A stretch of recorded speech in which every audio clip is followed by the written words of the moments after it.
Hello दोस्तों, स्वागत है आप सभी का मेरे चैनल पर। आज हम एक्सप्लेन करेंगे नेटफ्लिक्स की एक साइंस फिक्शन सीरीज द ओए के सीजन 2 के छठे एपिसोड मिरर मिरर को। दोस्तों, इस एपिसोड की IMDb रेटिंग 8.5 है। अगर आपने इस सीरीज के पहले एपिसोड्स नहीं देखे हैं तो इसका लिंक आपको डिस्क्रिप्शन बॉक्स में मिल जाएगा। चलिए बिना देरी किए चलते हैं कहानी की ओर। दोस्तों, इस एपिसोड की शुरुआत में हम स्टीव और उनके टीम के लोगों को देखते हैं।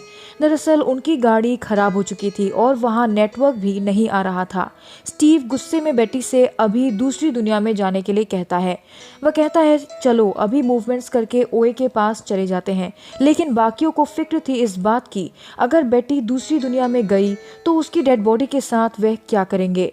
बेटी कहती है कि वह दूसरी दुनिया में जाएगी, मगर वह आखिरी बार अंकल कार्ल को बाय कहना चाहती थी। और हमें यह भी पता है कि अंकल कार्ल भी कुछ दिनों के मेहमान थे। स्टीव उनसे कहता है कि किसी के लिए उनका अंकल इतना ज़रूरी कैसे हो सकता है। इस पर बाकी लोग उसे समझाते हैं कि बेटी ने अपनी पूरी ज़िंदगी को पीछे छोड़ने का डिसीजन ले लिया है। क्या उनको इतना भी हक नहीं कि वे अपने फैमिली मेम्बर्स को अलविदा कह सके। तभी उन्हें एक ट्रक आता हुआ दिखता है जिससे वह लिफ्ट लेते हैं। अगले सीन में हम उन्हें एक रेस्टोरेंट में देखते हैं। एंजी स्टीव से कहती है कि मुझे दुख है कि बेटी को दूसरी दुनिया में जाने का मौका मिला, तुम्हें नहीं। मैं जानती हूँ तुम ओए तक जल्द से जल्द पहुँचना चाहते हो। तभी वहाँ बेटी आ जाती है और उन्हें कहती है कि उन्हें मैकेनिक मिल गया है। जैसी कहता है कि वह ओए की कहानी से रिलेटेड जगहों की रिसर्च कर रहा था, मगर उसे कुछ खास नहीं मिला। वह आगे कहता है कि होमर जिस जगह पर उसके NDE के वक्त गया था वो जगह दरअसल एक हॉस्पिटल है जो सैन फ्रांसिस्को के बे एरिया में है। वो लोग सोचते हैं कि ये जगह उनके काम की हो सकती है। एंजी वहाँ टीवी पर एक न्यूज़ देखती है जिसमें बक के माँ बाप कह रहे थे कि उनका बेटा गायब था और उन्हें शक था कि उसका किडनैप बेटी ने किया है। एंजी उन्हें मैसेज करके टीवी पर चल रहे न्यूज़ को देखने के लिए कहती है क्योंकि वह नहीं चाहती थी कि किसी का भी ध्यान उन पर आए। न्यूज़ देखकर बेटी के पसीने छूट जाते हैं और उसे ऐसा लगता है कि जैसे उसे हार्ट अटैक आ गया हो। उन्हें पता लग गया था कि पुलिस उनके पीछे थी, इसलिए वे लोग अपना मोबाइल फ़ोन तोड़ देते हैं ताकि पुलिस उन तक ना पहुंच सके। फिर हम देखते हैं कि बेटी बैंक से जितने पैसे हो सके निकाल लेती है।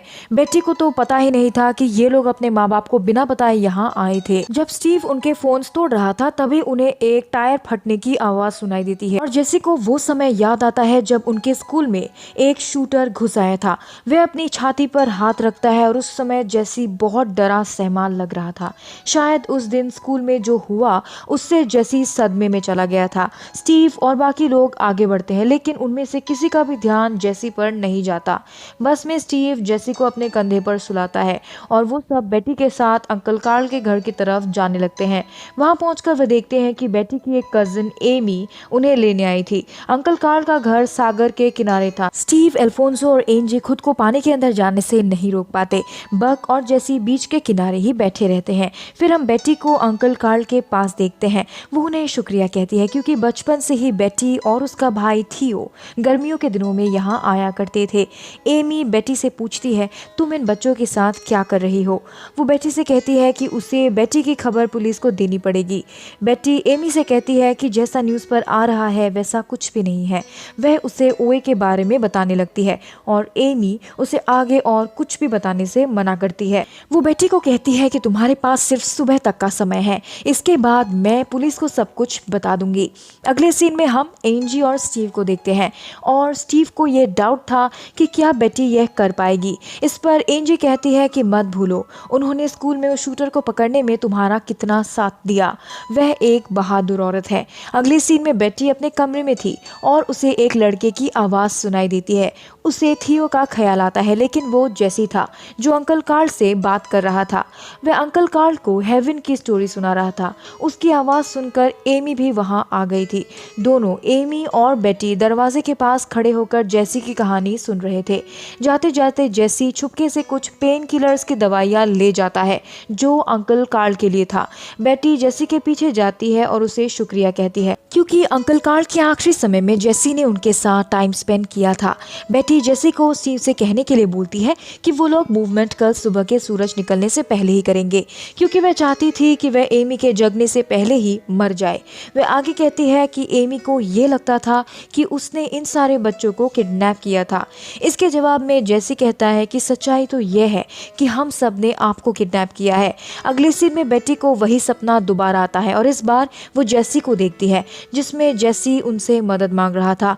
वे भागकर जेसी के पास पहुंचती है, लेकिन जेसी तब तक अपने टेंट में मर चुका था। स्टीव उसे सीपीआर देता है, लेकिन तब तक देर हो चुकी थी। एंजी उनसे कहती है कि वो मर चुका है। तभी बक कहता है कि हम इसे बचा सकते हैं। बक और स्टीव मूवमेंट्स करना शुरू कर देते हैं। दूसरी तरफ बेटी की कजिन एमी जेसी की लाश को देख लेती है और पुलिस को इन्फॉर्म कर देती है। थोड़ी देर तक वो मूवमेंट्स करते हैं, लेकिन जेसी की हालत में कोई सुधार नहीं आता। स्टीव उन्हें कहता है कि ओए और होमर ने स्कॉट के लिए पूरी रात मूवमेंट्स किए थे, लेकिन अल्फोंसो उन्हें समझाता है कि पुलिस थोड़ी देर में आ जाएगी, हमें उनके यहाँ पहुंचने से पहले ही निकलना पड़ेगा। और वे सारे लोगों को लेकर एमी की गाड़ी में निकल जाता है। और दूसरी तरफ हम जेसी की लावारिस लाश को वहीं बीच के किनारे पड़ा देखते हैं, मगर स्टीव गाड़ी से कूद जाता है और आधे रास्ते से बीच की तरफ जाने लगता है और अकेला ही मूवमेंट करने लगता है। बाकी लोग थोड़ी दूर जाकर होटल में एक रूम लेते हैं। रूम पहुंचकर बक रोने लगता है और बेटी उसे संभालती है। दूसरी तरफ अल्फोंसो एक टेलीफोन बूथ से एलियस को कॉल करता है। दोस्तों, एलियस ओए का काउंसलर और थेरेपिस्ट था, जिससे अल्फोंसो प्रायरी के घर पर मिला था जब उसे प्रायरी के बिस्तर के नीचे से वो किताबें मिली थी। होटल के कमरे में सारे बच्चे और बेटी स्टीव और जेसी के बारे में ही बात कर रहे थे।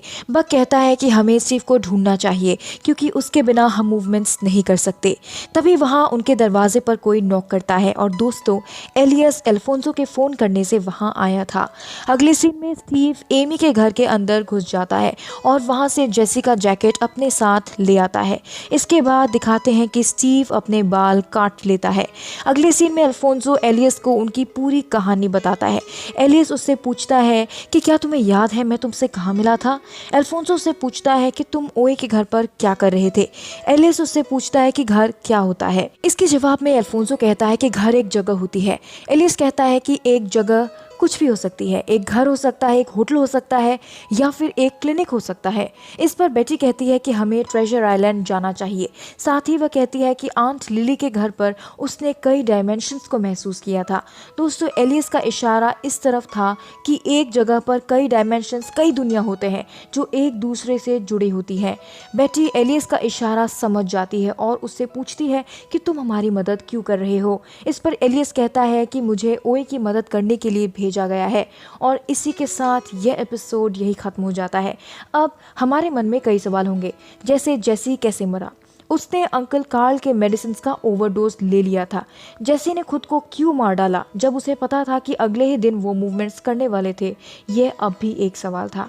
और दूसरा ये कि एलियस कौन था, क्या वह भी एक एंजल था।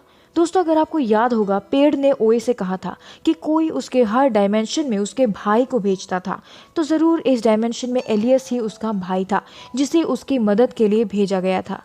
दोस्तों, आशा है आपको वीडियो पसंद आई होगी। अगर आपको मेरा काम अच्छा लगे तो वीडियो को लाइक और चैनल को सब्सक्राइब ज़रूर करें।